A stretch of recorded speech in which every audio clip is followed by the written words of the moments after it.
Hi guys, so the Dyson's all finished now, just need to clean inside in the bin. I've stripped down the cyclone assembly and I've cleaned it. The belt is now replaced and it's got a new filter in there as well. So I've just tested it just there after putting the new belt on, it's all working fine. So it's cost me £15 in total because I had to get someone to help me do the belt because I couldn't do it for some reason.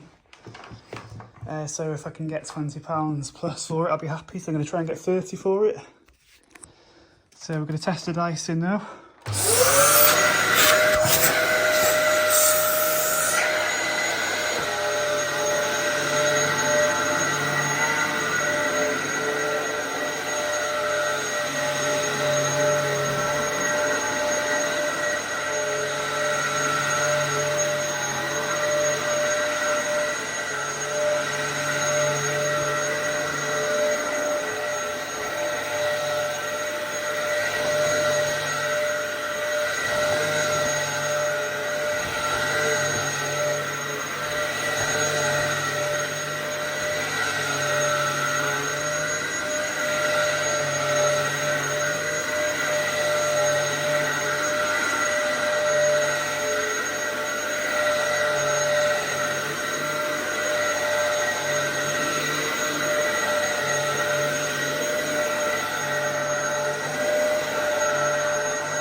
So as you can see, that works really well now.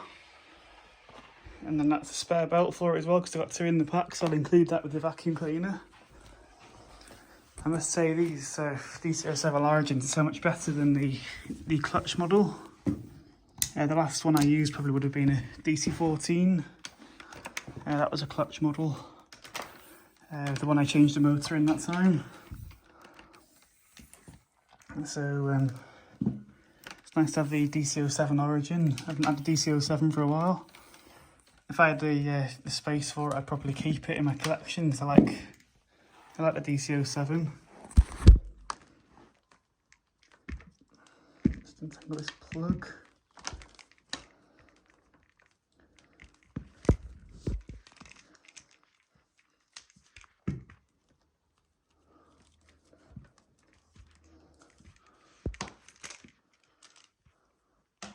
And as I say, I just got the DC07 to clean the bin out now and list it for sale.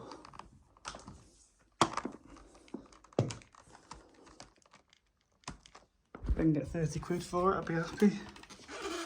I mean, it's lasted whoever owned it last, a good 20 years or so, so I'm sure it'll last another 5 years. It's been well maintained, this Dyson. It's been serviced. As I said, I cleaned the cyclone assembly out, just took it apart, vacuumed it out, and then the filter's clean. It's got a new post-motor filter.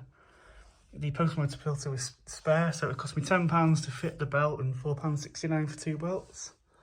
Normally I would fit it myself, but I did try and I couldn't do it for some reason. So anyway, the Dyson DC07 is all good to go. So hope you enjoyed this little video, and I'll see you guys in my next video.